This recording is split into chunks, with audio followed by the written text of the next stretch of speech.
नमस्कार मैत्रिणींनो, मी आज तुम्हाला आहे बघा पौष्टिक असा गव्हाच्या केकची रेसिपी दाखवणार आहे. एकदम पौष्टिक केक आहे. कारण खूप जणांना मैदा असतो ना, मैद्याचा त्रास होतो. त्यामुळे मी आज तुम्हाला एकदम पौष्टिक असा गव्हाच्या केकची रेसिपी दाखवणार आहे. लहानांपासून मोठ्यांना आवडेल अशा प्रकारची ही रेसिपी आहे. तर चला बघूया. सर्वात आधी आपल्याला केकसाठी आपण हा जो गूळ घेतलेला आहे, जेवढं आपण पीठ घेणार आहोत तेवढाच गूळ वापरणार आहोत. तर हा मी 1 वाटी गूळ घेऊन घेतलेला आहे. व्यवस्थित असा किसून घेतलेला आहे आणि अर्धी वाटी मी इथं पाणी घेतलेलं आहे. गॅसवर मी कढाई ठेवलेली आहे. त्यामध्ये हे पाणी ओतून घ्यायचं आहे आपल्याला आणि हा गूळ पण टाकून घ्यायचा आहे आणि गूळ पूर्ण आपल्याला वितळेपर्यंतच आपल्याला गॅस चालू ठेवायचा आहे. तर आपल्याला पूर्ण गूळ असा फक्त वितळू द्यायचा आहे पाण्यामध्ये. आपल्याला असं हलवत राहायचं आहे. अगदी 5 मिनिटाच्या आतच आपला गूळ वितळून जातो. किसलेला गूळ राहिला तर काही अडचण येत नाही. 5 मिनिटाच्या आतच आपला गूळ पूर्ण वितळून जातो. अगदी आपला गावरान पद्धतीने मी हा केक बनवत आहे. कोणाला मैद्याचा त्रास होत असतो, मैदा चालत नाही कोणाला, त्याच्यामुळे मी हा तुम्हाला एकदम पौष्टिक असा गव्हाच्या पिठाचा केक दाखवत आहे. आणि गूळ पण कधी कोणी खात नाही, त्यामुळे ह्या निमित्ताने आपला सगळ्यांच्या पोटात गूळ तरी जाईल. त्यामुळे मी साखरेच्या ऐवजी गुळाचाच वापर केलेला आहे. बघा आपला गूळ छान वितळत आलेला आहे, बघू शकता तुम्ही. गूळ आता आपला सगळा वितळून गेलेला आहे. हे बघा. आता मी गॅस बंद करून देते आणि आपल्याला हे पाणी कोमट होईपर्यंत असंच राहू द्यायचं आहे. आपल्याला गरम गुळाच्या याचा वापर बिलकुल करायचा नाही आहे. आपल्याला हे कोमट लागणार आहे. त्यामुळे आपण हे आता असं गार होण्यासाठी ठेवून देऊया.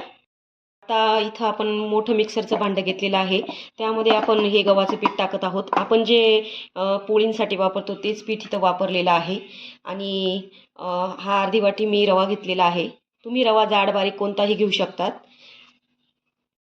अगदी चिमूटभर आपल्याला मीठ टाकायचं आहे. कोणत्या बी गोड पदार्थाला आपण थोडंसं चिमूटभर मीठ टाकतो.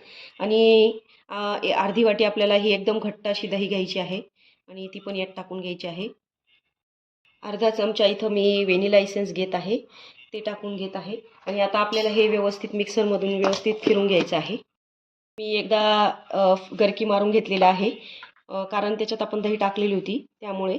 आणि आता हे जे आपण गुळाचं पाणी केलेलं होतं हे कोमट झालेलं आहे. कोमट झाल्यावरच आपल्याला यात टाकायचं आहे. गरम गरम पाणी आपल्याला टाकायचं नाही हे गुळाचं. आता मी परत हे एकदा मिक्सर व्यवस्थित फिरून घेते.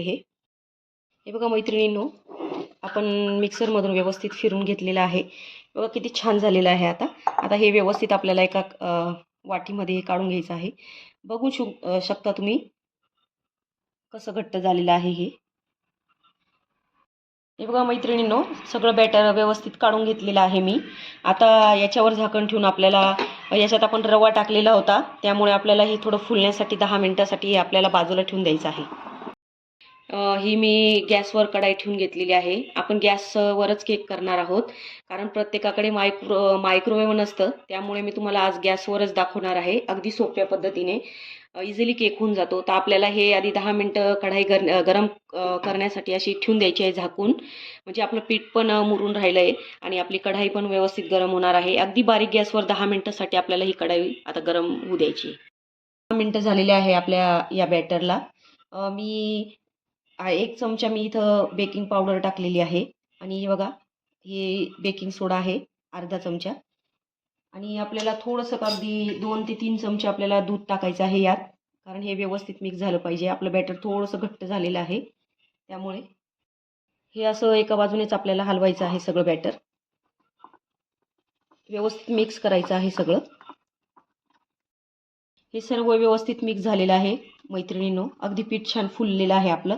आता ज्या भांड्यामध्ये आपल्याला केक लावायचा आहे ते भांडं घेतलेलं आहे मी. याच्यात हा बटर पेपर घेतलेला आहे आणि त्याच्यावरून पूर्ण तेल लावून घेतलेलं आहे आणि आजूबाजूने पण तेल लावून घेतलेलं आहे. आणि हे बॅटर आहे ना, आता हे सगळं ओतून घ्यायचं आहे यामध्ये.